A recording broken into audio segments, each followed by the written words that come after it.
Not Giving Up by Sarah Hunter. All of my life, reading was never fun. My mom would always read to me, but more importantly, she would take me to the library. She would sign me up for book clubs and expect me to read every day, so I would act like I was reading when I really wasn't. She would ask me after I had finished reading the book what it was about. I would not be able to tell her what the book was about. So she figured out that I wasn't reading, and she told me that if I didn't start reading, that I wasn't going to be able to play basketball. And that really hurt me because I love the game of basketball.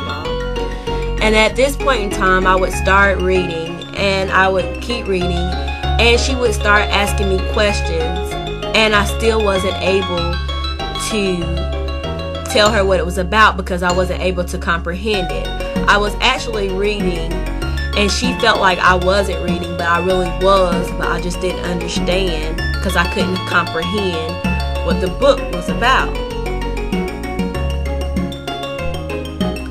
As I got older, I would be tested on my reading level, and it would really hurt me because I was in 5th grade and I was reading on a 3rd grade level. I had a lot of friends, but I just felt like if they knew that I wasn't able to read, that they would think I was dumb. So I remember one day in class, the teacher was going around calling people's name to read.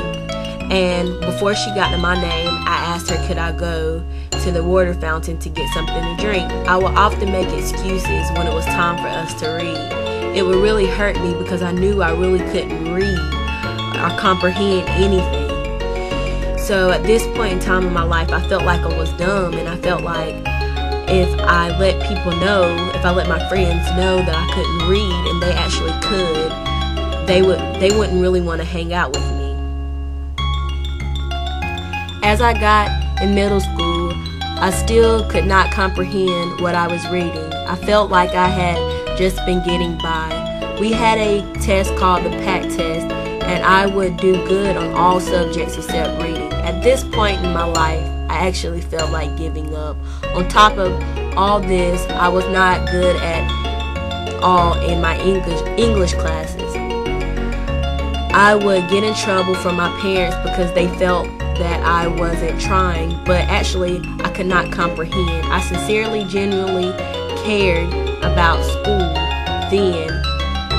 I went to this woman for a reading test, and I remember after being tested, she told me that I probably would not be able to go to college. I told my mom about it, and she looked at me in my eyes and said, "You can do whatever you want to do." She said, "I believe in you. All you got to do is believe in yourself." After hearing my mom say that, it made me feel like I could do whatever I wanted to do.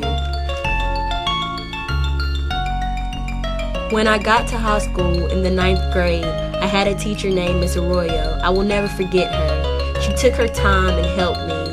When I told her my problems and what I needed help with, she said that she believed in me and all I had to do is believe in myself. When I started getting help from her, it was like a huge weight just lifted off my shoulders. She told me that because I have problems comprehending, that I needed to go read a paragraph and then write what the paragraph was about. To be honest, that really helped me a lot because after each paragraph I would have forgotten what I had read about. My reading still was not where it needed to be, but I was making progress and I could feel it. I found myself picking up books, not just sports books, and reading them. I felt happy. Once I got to 10th grade, we had a test named the HSAP. I passed the reading part, and while I was taking the test, I did what my 9th grade teacher had told me. I read through each paragraph and then wrote what the paragraph was about. I did it the whole way through the test. I felt like I was going to pass. After the test, I just prayed and put it all in God's hands. When I got the results and saw that I had passed, all I could do was cry.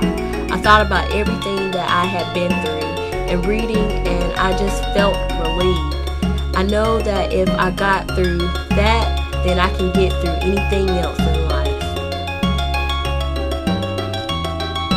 I still have problems with reading, though, so I still stick to the same routine as I always have that Miss Arroyo taught me. I did not do well on the SAT or ACT.